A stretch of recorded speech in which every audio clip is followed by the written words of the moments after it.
once again, we're back with PING drivers today. We've been doing, if you want to see other brands, the last few weeks, I think we did TaylorMade, then Titleist, then Callaway. Now we got PING this week. And so we had a couple comments from the viewers on what drivers to test. And then we've also kind of did our own conversation about which ones to bring in today. Right. We're going to start with a G5, which is back to the 2005-ish time frame. But we also wanted to talk, I know you wanted to talk about PING ISI today too. So I'll let you do that. Yeah. Because I know that was kind of a, something that was sort of remarkable in driver tech engineering. And PING ISI was how long ago probably? It'd have to be the late 90s into the very early 2000s. I want to say something around maybe 2000, 2001-ish, possibly 2-ish, something like that. And one of the reasons I wanted to bring that up is like from a club perspective, I've been building clubs for a long time, repair, fitting. And one of the things that was very interesting is PING has always been kind of about the fitting piece. So if you think back to like their irons and we talk about the color code that they have where they have different dots for different lie angles, they were doing the same thing in their drivers. So at least in the ISI, they had a plastic molded hosel or neck piece that the shaft went into, and then that piece went into the head itself. That piece, they made several different styles. So they could have degree loft changes as well as lie changes. So you had like an upright, you had an open, you had a closed. So how you put that piece in was kind of the first quote unquote adjustability in terms of shaft with loft and lie. And PING has always been ahead of the game in terms of the fitting components as it relates to their products. Their products have always been great, but they've always been kind of on the cutting edge of the fitting elements as well. So, but today, we'll start with G5 here. Yeah. So and this is we found this one in the warehouse here at Second Swing. This is a Graphalloy Pro Launch Blue shaft. That's a classic. That's classic of the time, right? So Graphalloy was a very popular shaft. We saw that in just about every manufacturer in the middle 2000s to early 2000s.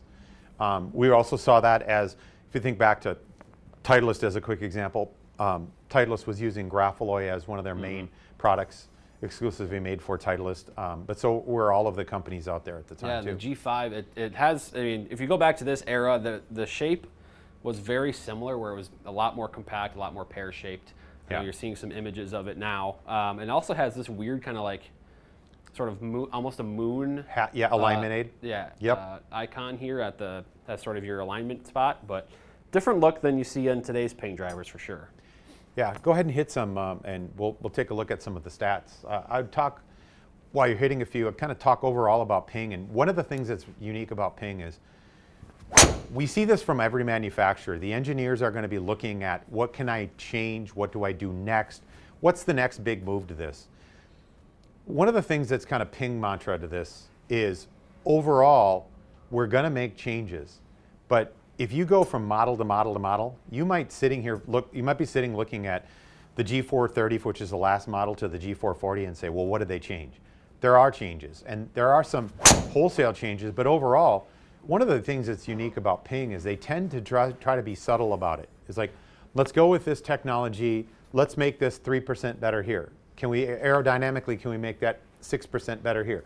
Ball speed-wise, can we get a little bit off of this or that? And one of the things that we see is overall, it might be something 10, 15, 20% better than previous generations to it. But it might not just be where, oh, this is 20% better than the last generation. And this applies to all clubs on the market. You know, if you were to look at any of these, we talk about PING, Titleist, Callaway, Cobra,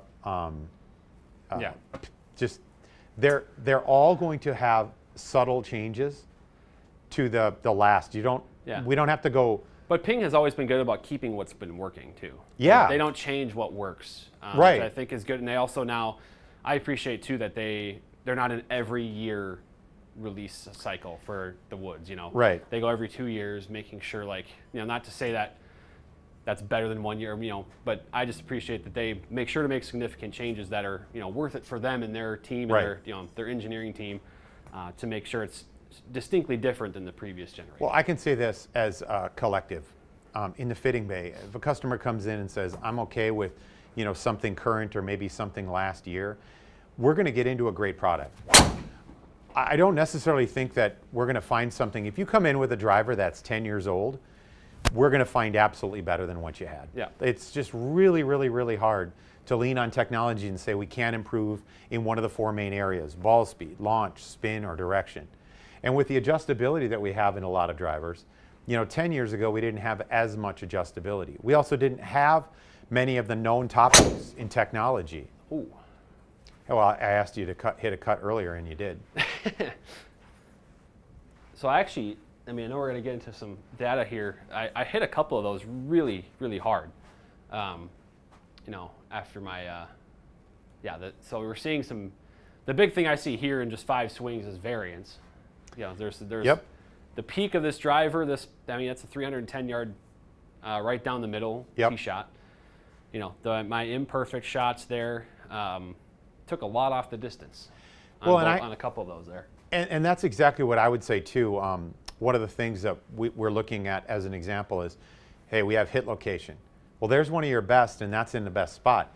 But take, for instance, let's go back to this one, which is the second shot off the bottom. The launch was lower, the spin was really high. You got to remember that at least during this time period of technology, spin was still something that the golf ball had. So there was this spin. Today's equipment, especially in terms of the clubs as well as the shafts and the golf balls, they don't spin as much. Yeah, they're designed to spin a lot less because the goal is to provide more distance, and for a lot of players to do that means removing spin. I think you've seen over the last couple of years, especially that how much spin can be valuable in fittings, and sometimes things become too low spin to where it causes issues for golfers. Perfect example. I was just working with a customer this morning in a fitting. A customer said that they were using the Titleist AVX golf ball, and they hit it very low. They don't have much spin, and they said, well, they really like it because it's very soft. I get that. The flip side of that was, I said, well, let's try a Pro V1X, because what we needed was more ball speed, we needed a little bit more height, we needed a little bit more spin. The first 4 shots with this other golf ball, a Pro V1X, way better, higher, more ball speed, better spin rate. So it does matter, and of course it's all personal, right? In a general sense, we talk about the bigger pictures of a lot of these concepts and topics, and then it's really diving in on what you do or what you do well. Yeah. So I like to hit it. The hit location is in a really nice spot. Yeah. It feels good too. It's kind of got a nice thud to it. Yeah. I know we're in this environment where you can't really understand, we can't grasp the differences in sound as much in this environment. But it still has a lot of pop to it, and it's probably one of those drivers too that's been used a lot, and that face has kind of maybe thinned out over the last 10, 15, 20 years. No, I don't think so. I think that's a great topic to bring up. We talk about the face is wearing out. The face back then wasn't as they have a lot of different materials to make it more durable now and thinner. Back then, that stuff never cracked because it was too thick. Yeah. And that actually adds to the idea of where you thicken and thin the wall of the face to grab more spin or less spin. And that's one of the reasons why we see a lot more failure in the clubs today than we did back then. Fair. It's not to say that they can't, of course. Right. So we go to the G10. The G10, and actually this is a good one to bring up right now because as the U.S. Open is being played at Oakmont right now, we're actually watching on a different monitor over here. Yeah. I believe when Angel Cabrera won in 2007, he was using this. But that was at Oakmont, if I'm not mistaken. It was. So I think he was using a G10, so does kind of relate to this week a little bit. And actually we're back with the another Grafaloy. This is a Pro Launch Red though. So different feel, and this is actually a little bit longer too. So we're using what we could find in our inventory of drivers from PING 20. Yeah, I had this driver. I was a big fan of the Grafaloy, the lineups at the time, and I preferred to tend to stay in that red profile. Really liked it. Really good driver. I definitely noticed the sound on that one. Yeah. That was quite loud and piercing. You just hurt the audio's ears. Yeah. Yeah, we have, that was... Poor kid. It could have been part of me, my contact on the face there too, where it hit, but that was very different.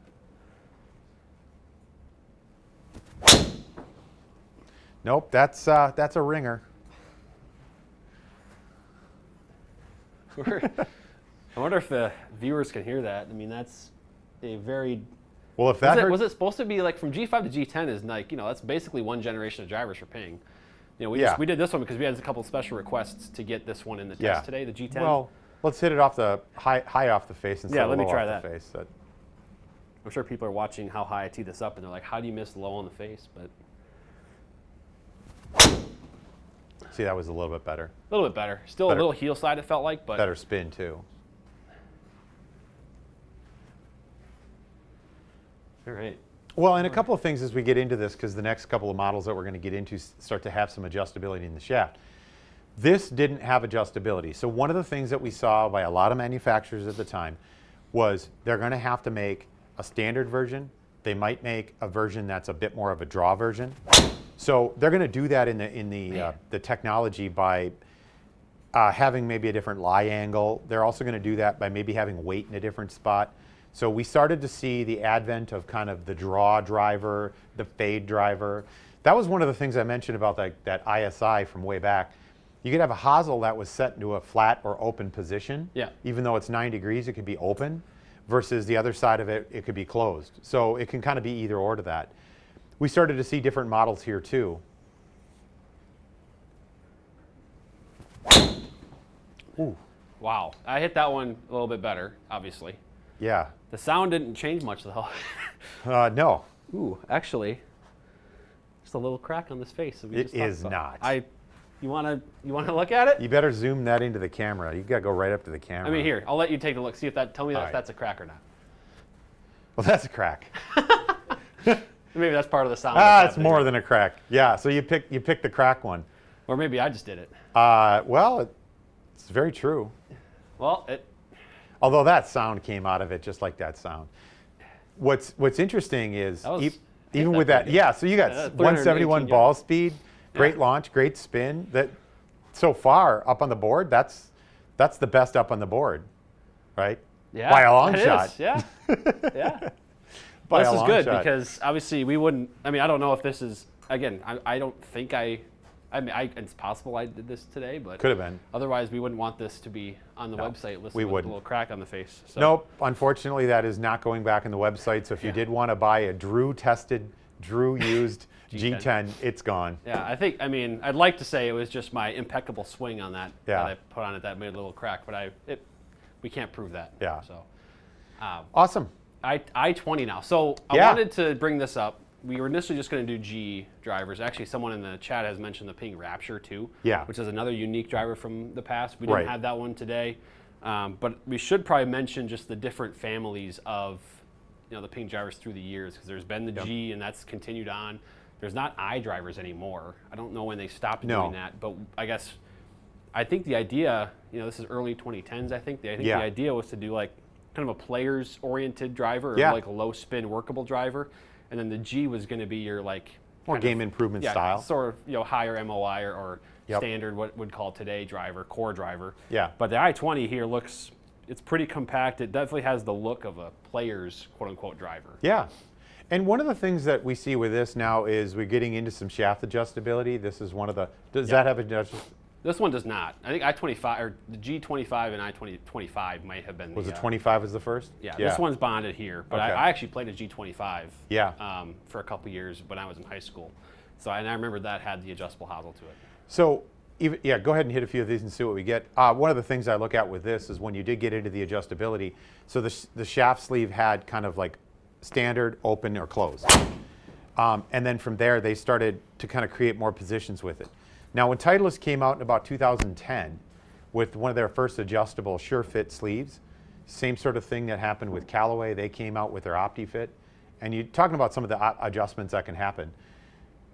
Loft and lie are the two things that really are affected. And in many ways, when you have a circle, you can kind of do both at the same time.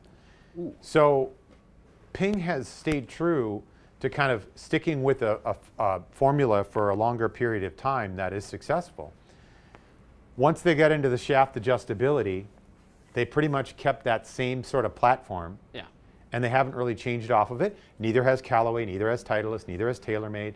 We just saw Cobra, that'll be next week, but we just saw them go into their new Fit 33. the adaptable, the most adaptable or adjustable loft and lie position on the market right now. What I'm looking at with this is I'm saying we're seeing really good ball speed. We're seeing really nice, we're seeing really good spin numbers. We're starting to see that this overall as an average is a lot better of an average. I mean, it better beat the.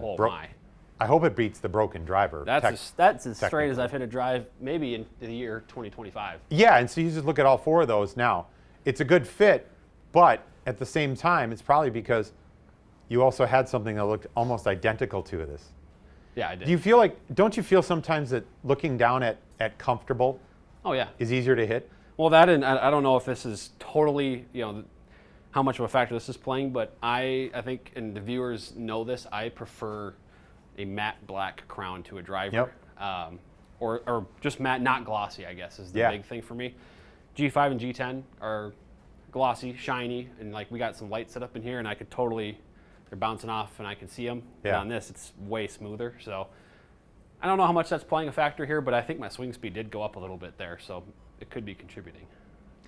Yeah, and also the overall weighting of each of these clubs, depending on the shaft they've got.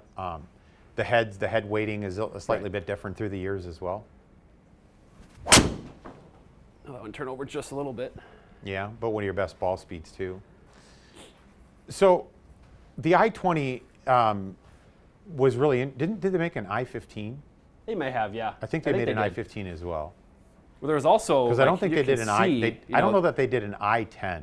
On the back of this, I mean, it's set, they're showing kind of this tungsten back here, which you don't see that on drivers anymore. Where it's like, they might do with the weights. Yeah, you might contain it, or the weights themselves might be tungsten, but they're not like embedding this big area of tungsten weighting in the head anymore, like they did with this I-20. So, but there was some speed packed into this thing. So you look at kind of an overall picture. We talked about this with TaylorMade, right? From the look, the pear shape. Titleist has pretty much always had a pear-shaped driver. Callaway, I guess, has had some. They've also gotten a little bit different in their shaping. Ping has pretty much kind of had this same exact shape all the way through as well. There are some subtleties depending on the model that you pick. But again, one of the things that they do very well is pretty much stay to a matte finish. They believe that this matte finish is a bit better in terms of air resistance as well as like friction. So that's we'll get into the next model with the turbulators too. But it's a clean looking driver. I mean, this is it's an I-20. We're talking, I want to say 2012 maybe was the I-20, and it's a good, clean, pleasing look at a dress to me. And I had consistent distance there for the first time, really. I mean, I know I kind of pull hooked one left there a little bit. That still had a pretty good distance to it though, and I didn't really lose. My shortest distance total there was just under 300, and I had 4 out of 5 that I got to the 300 mark, which I haven't. I had a couple down here that barely got to 260 with the other drivers. So. Yeah. Well, let's go to the next. Yeah. So this is G400, and we went here, and I know we really wanted to highlight this because a common opinion among the fitters is that G400 is one of those that, like, if you have a driver fitting schedule, they walk in with their gamer, it's G400. It's a tall task to beat it sometimes. It is. So that's it's got the Dragonfly tech rack here. It's got the turbulators. It's a little bit different aesthetically there. But still that matte finish and just a little bit more kind of rounded and far mass behind the club face there a little too. But well, if you think for a long time. Real quick, if you think of kind of where technology is groundbreaking. You have the size of the club. The head size can be no more than 460 cc's. The length can be no longer than 46 inches. The center of gravity or the MOI position can't be outside of a certain number by USGA legal limits. And there's a couple of different ways of measuring it. It's not just right versus left. It's also up versus down. So there's an X and a Y graph that you look at for that. So it's this combination overall of its momentum. But one of the things that's not regulated, and we started to see around this time or just maybe right before this, with Ping and with the other some other manufacturers, was how does it move through the air? Now, we didn't really talk a whole lot about like with Callaway, they had the speed step that gets the air up on top, drops it back down to get that to kind of slipstream. But this is really one of the things that Ping dove into really hard, and that's why you see the Dragonfly, is that right there is actually thinning out so that they have a kind of a skeletal structure. They can put more weight in certain areas, so that's a weighting issue. They also started doing like the internal ribbing here too a little bit. Correct. With the sound and stuff. Yep. So that was all part of, the and G400 series and into G410. And then you have the turbulators, and there's been different variations. And the idea of that is basically to kind of act like a rudder would on a boat as you're moving it through space, is to kind of keep that there. There's also on the back side too. There's on the very back there. What is that? That's the. Got a Vortec? Yeah, Vortec. Yeah. That right there is also the same thing as we talk about liquid or fluid dynamics. Yeah. This has been, by the way, something, I don't want to say copied, but similar designs in the last 5-6 years with drivers. By everyone. I mean, I think of. By everyone. I think of the M6 for sure was one with TaylorMade with the kind of like, they called it an inertia generator there. Yeah. But you've seen that, and then Sim and going into with other Cobra drivers since then, Cobra, yeah. So you're seeing that aerodynamically being replicated throughout. I think we're kind of, from a slipstream, we definitely talked about that with Titleist. The new GT has a much smaller screw hole. Yeah. So that it moves through space a little bit better. It also has, even on the back, it has a little bit more of a flatter spot on the back to kind of bring that air in and bring it back out, as an example. Yeah. All right, G400 here. Yeah, well, if all the testing we've ever seen with it holds true, this should be a great one. Ooh, there's a poor swing.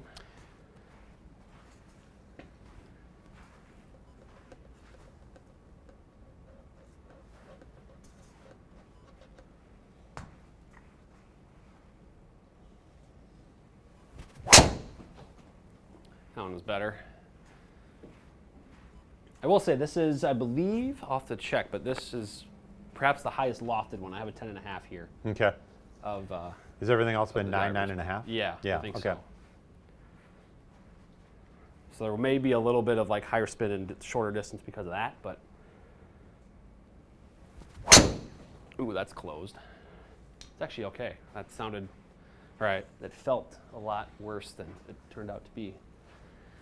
Of course, thank you, Zach. How many drivers is Drew going to break today?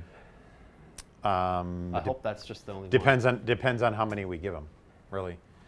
One of the things that we do see as common, I guess, failures in some of the club companies, the G400 was an extremely good driver, like probably kind of flagship, one of the best they've ever made. I think they're onto it now with the G440, but it allows them to kind of get testing out of what's going on with the face. I know that a common breakage in the Ping tended to be on the face as a crack across the face. Not always low, but a lot of toe. And where you see some of the same, all the companies have failures after repeated use. It's just a part of the game. But one of the things that we see out of the 400 was usually a kind of a toe crack, which was what we saw out of like that G10 right there. Yeah, that's true. Yeah. So numbers-wise here, the carry distance seemed to be pretty consistent initially, even though I had some, different swings. I had a kind of a pull hook there. I also will note, I don't know if there's a hint of maybe draw bias in the G400 that there isn't in these other drivers. Is that just a 400? I didn't miss one to the right. Is that just a 400 Max or just 400? Just 400. a standard G400. So I know there's an SFT and there's Max and there's other. Yeah, the LS Tech the LS Tech in a 10.5 back then would have actually been flatter. The lie angle would have been flatter. Okay. So that would be one thing to note. Also, if you're talking about overall, if we're going to go with kind of the common driver for everything, most companies are going to create something that doesn't necessarily go to the right as much. Yeah. They're going to try to bias it a slight bit. So the other thing with that too is there's the shaft settings, and this is one of the first that Ping kind of dove into. They started to be able to get to kind of upright versus flat, open versus closed, and define that a little bit better. We also was probably the hottest driver for the longest period of time for Ping. Because A lot of their professionals would play this, and they would continue to play it. Period. I know a lot of guys went through 410 that's and right. 425. And then when the 400 Max came out with the 10K, kind of the 400 Max was this revolutionary, straighter than anything, longer than anything driver for them. A lot of the players stuck with that. Mm-hmm. And I think the next would have been the 410. Yeah. And it was good. There wasn't a problem with it. But a lot of the professional players playing that stayed with the 400. Yep. Then the 425 came out, and a lot of players stayed with the 400. 430 seems like the one, the group that really started to turn people from 400. Right. But it's, I mean, that we're talking about then 6 years of use because they go every other year in their releases. Yeah. So players were using this, came out in 2017, and then it took till 2023 for a lot of these Ping pros to switch out of their G400. Right? You know, and we see this with all, so please don't take this as, oh my gosh, this is a Ping thing, right? Rory's playing a QI10, all right? And he wants to stay with his QI10 because something doesn't fit his eye in the new one. That's great. It's not, when you're at that level, especially when you talk about these players at that level, if something's working, you got to stay with it, right? You can't just jump because the next one's out, although they're getting paid to do that. I think the same thing applies to us regardless of our skills or our abilities or what we shoot. Oh, yeah. If you've got something and it's working, we want to get better. Remember, better is ball speed, launch, spin, and direction. It could be one of those things. It could be all four of those things. If you're getting all four of those things optimized, that's a better, you have to look at it. And it might not be something brand new. I mean, that's right. That's kind of what you're describing here. And for a lot of players in this Ping driver era, for them, it was something that was maybe 4 or 5 years old that was giving them the best numbers that they wanted to see. Right. So. I had a gentleman, first driver fitting today. The guy was swinging 117, 18. Okay. Literally collapsed the crown on an old Titleist TSI. Oh, yeah. Never seen a collapsed crown. And it was just pure speed. And we ended up going with 440 LS Tech. We went with a lot more loft, put the weight to the toe. Yep. And it didn't turn over. We got better ball speed. We got better launch, better spin. It was much tighter grouping to it. That's what we're looking for. Let's get that going on the next or the next or the next. And speaking of G440 LST, that's what we got here. This is actually close to the shaft that I play. This is close. The you get the 65? Black. I got the I got 65X. Yeah. 75X here. But nonetheless should be good. A big hitter, the Llama. Oh yeah. Yeah. But we'll see. If you can't hit this good, I think you'll have to come in for a fitting. Ooh, there's a bullet.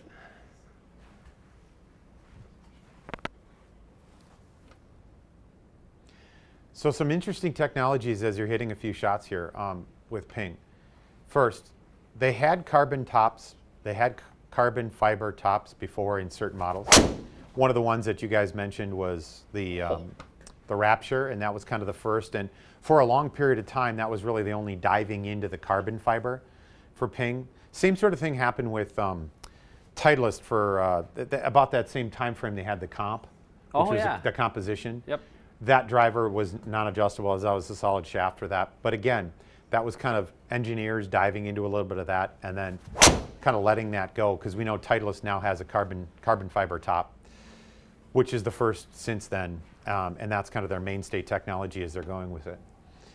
So with Ping, one of the things they found was how to leverage a lot of their technologies. We talk about the Dragonfly, so this is an updated version of it. Yep. We still talk a little bit about the carbon fiber. So that was really introduced more heavily at the G430. So that's where we saw it in the LS Tech. And now in the whole G440 lineup, we see carbon fiber.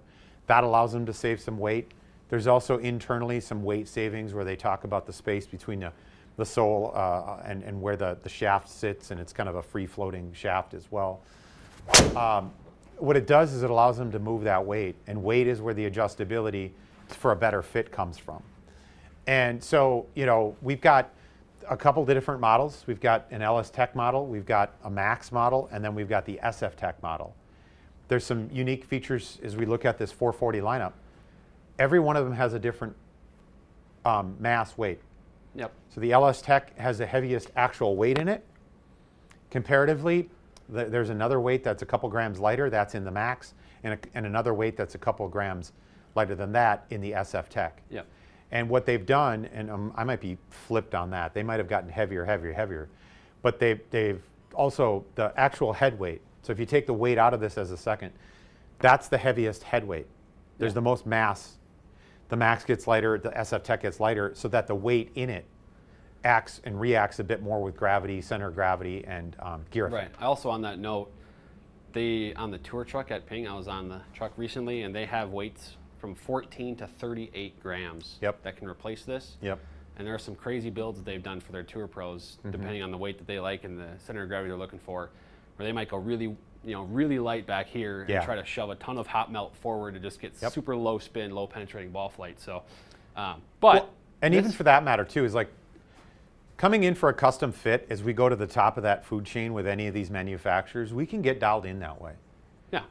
What happens is over time, right, we look at this and say, well, I've been playing 8.5 and I've been playing it heavy and I've got this shaft and that was 10 years ago. That doesn't necessarily mean that today's equipment in that is equivalent to that. And I mean that in just, you might need something a lot lighter in one part, like the shaft, and a lot heavier weight than what you had, and kind of start to counterbalance some of the things that are happening. Right. And change those ball flight numbers too. Yeah. Yeah. So I felt like I got some pretty good ones. Yeah, okay, that makes a lot of sense.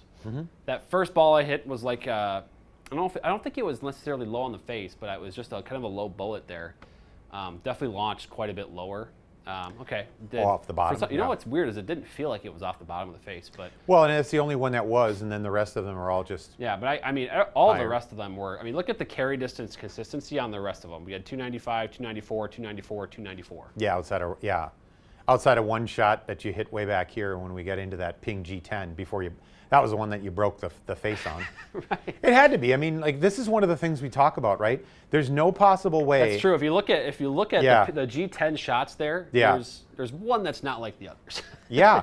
And honestly, before it breaks, you're going to get absolutely the most ball speed. If we look back up here in terms of ball speed at 171, you got one shot back up in here at that. Yeah, and now all of a sudden you're back up here with the brand newest, at 169, 168, 170, 171. That's a huge discrepancy. This is how drivers break. As an example, you'll see a professional player at that level where they talk about, hey, they had to replace the driver, is they'll notice this thing's just jumping 20 yards farther. Is it because the face will like bounce a little bit more? Yeah. When it's slightly, I mean, this is not like, it's not like a super big crack or anything in it, but it's. Oh yeah, it is. It's like, I mean, it's not like it's empty, but like. Well, it is now. Like I can't do anything to it. You can't move that metal. But at a high speed, correct. it's gonna, change how the ball in the face react at contact.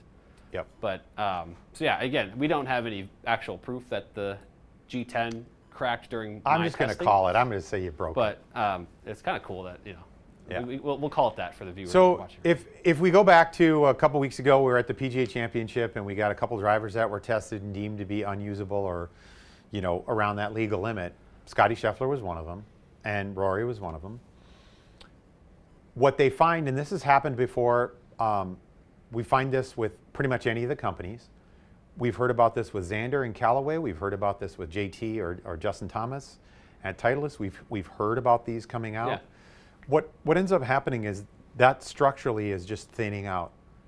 When you're talking about ball speeds at 170 miles an hour, you're putting this solid object to that face over and over and over again. And it also depends on, like, for us, when we talk about this, we see a lot more of these failures in the general market if you're going to the driving range and using something that's essentially like a rock. Yeah. Some of those range ball, like there's two layers. It's a core with like a hard cover. Yeah, and so for the longest time, we always talked about this way back in the day. I know with Nike, don't ever take a Nike. This is Nike drivers. Don't ever hit a Nike driver with range balls. Always use like good golf balls on it, because we'd see that there was a lot of fractures out on face breaks out on the toe. There's commonalities. Again, this happens to every company. So we can downplay Nike all we want, because they literally put they closed up in the middle of the night and left literally everyone hanging with every piece of equipment. Good luck. I do like that.